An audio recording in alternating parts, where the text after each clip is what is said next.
Les services de renseignement américains surveillaient de près les organisations nationalistes ukrainiennes comme source possible de contre-espionnage contre l'Union soviétique. Les documents de la CIA qui viennent d'être déclassifiés montrent les liens étroits et durables entre les services de renseignement américains et les nationalistes ukrainiens depuis 1946. D'après le rapport de l'agence de la CIA, il est clair qu'ils ne se sont pas trompés sur la nature des organisations nationalistes ukrainiennes ou sur leur chef, Stefan Bandera lui-même. Selon un rapport de l'OSS, datant de septembre 1945, Bandera s'était forgé une réputation féroce pour avoir fait régner la terreur pendant la Seconde Guerre mondiale. Après la Seconde Guerre mondiale, Bandera et d'autres dirigeants nazis ukrainiens ont fui en Europe, où la CIA les a aidés à se cacher.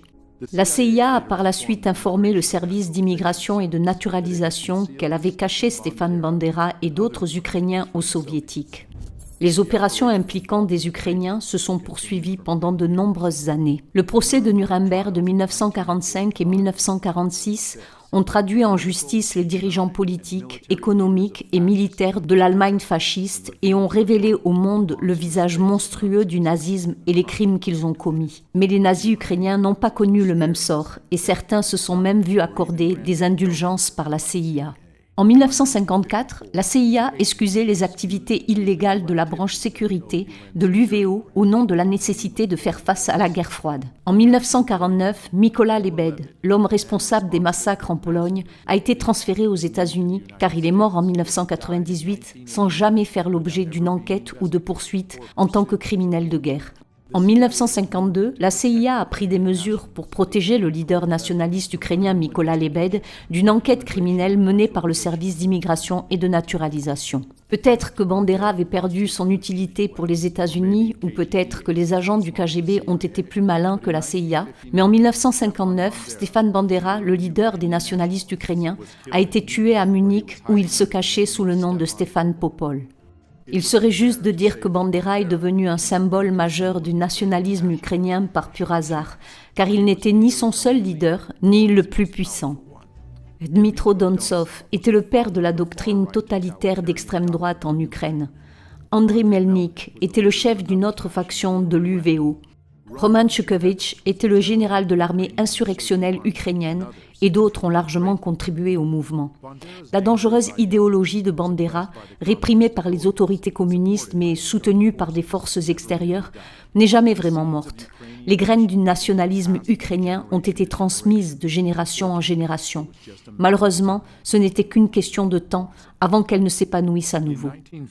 En 1954, le territoire de l'Ukraine s'est encore élargi lorsque Nikita Khrouchtchev, le dirigeant de l'URSS et ukrainien lui-même, a généreusement donné la région de Crimée à l'Ukraine. Une fois lancée, une guerre ne choisit pas ses victimes.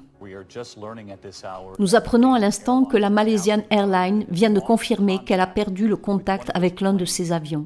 L'avion a en effet été abattu par un missile alors qu'il volait à haute altitude au-dessus de l'est de l'Ukraine, près de la frontière russe. On craint que le nombre de victimes s'élève à 298, toutes mortes. C'était un meurtre, c'était un crime. Il y a eu cette étrange nonchalance à chercher des réponses. Il y a eu un rapport très limité, publié quelques mois après l'événement. Mais depuis, ils ont dit que le prochain rapport serait pour le premier anniversaire de l'événement. Mais vous traitez une enquête criminelle avant qu'elle ne devienne une affaire classée. Il y a donc eu cet élément curieux. Pourquoi n'y a-t-il pas une plus grande pression de la part des médias et des gouvernements occidentaux pour répondre à ces questions ? Mais même sans réponse, les doigts ont été pointés immédiatement. Ce n'est pas un accident qui se produit en raison du soutien russe. Les preuves indiquent que l'avion a été abattu par un missile terroriste de surface lancé depuis une zone contrôlée par les séparatistes soutenus par la Russie en Ukraine. Et certainement, l'État sur le territoire duquel cela s'est produit porte la responsabilité de cette horrible tragédie. Le Boeing malaisien n'est pas le premier avion à jouer un rôle important dans les relations américano-russes. Le 1er septembre 1983, le vol 7 de Korean Airlines, reliant New York à Séoul via Anchorage, a été abattu par un avion d'interception soviétique au-dessus du territoire de l'URSS dans la mer du Japon. Il n'y avait absolument aucune justification, ni juridique ni morale, à ce que les Soviétiques ont fait. La tragédie du Boeing coréen a été considérée comme une occasion parfaite pour démontrer la puissance militaire de l'OTAN dans une proximité dangereuse avec les Soviétiques. Le 2 novembre 1983, l'OTAN a lancé Abel Archer, un exercice de poste de commandement de 10 jours, simulant une escalade du conflit, aboutissant à une attaque nucléaire. Il a été suivi par le placement de 2 missiles nucléaires Pershing en Europe. Ce que Reagan n'a pas pris en considération, c'est la réaction paranoïaque excessive des Soviétiques. Un rapport récemment déclassifié des services de renseignement américains montre que pour la première fois depuis la crise des missiles de Cuba, le monde était à 2 doigts de la guerre nucléaire. Tout comme en 1983, le crash du Boeing malaisien a été utilisé contre l'ennemi. Une nouvelle vague de sanctions a frappé la Russie immédiatement après la tragédie. Les États-Unis imposent de nouvelles sanctions dans les secteurs clés de l'économie russe. Presque 1 an et 3 mois plus tard, le Conseil de sécurité néerlandais a publié un rapport. Mesdames et messieurs, le vol MH17 s'est écrasé à cause d'une ogive de 9M314M1 qui a explosé à l'extérieur de l'avion au-dessus du côté gauche du cockpit.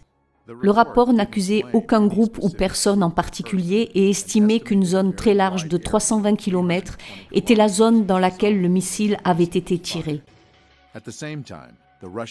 Dans le même temps, le fabricant russe des missiles Buk a mené sa propre enquête indépendante. Les résultats de l'expérience ont réfuté les conclusions du Conseil de sécurité néerlandais concernant le type de missile et le site du lancement. Pendant l'expérience, ils ont fait exploser un avion de ligne hors service avec un missile de type Buk et sont arrivés à la conclusion que l'avion malaisien a été abattu par un ancien type de missile qui n'est plus utilisé par la Russie, mais qui est toujours en possession de l'Ukraine. La société affirme que le missile a été lancé depuis le territoire contrôlé par l'armée ukrainienne. On pourrait s'attendre à ce que ces résultats controversés suscitent à nouveau l'intérêt du public pour l'enquête. Mais la tragédie du vol malaisien MH17 avait déjà joué son rôle dans le grand jeu géopolitique. Elle a donc été vite oubliée.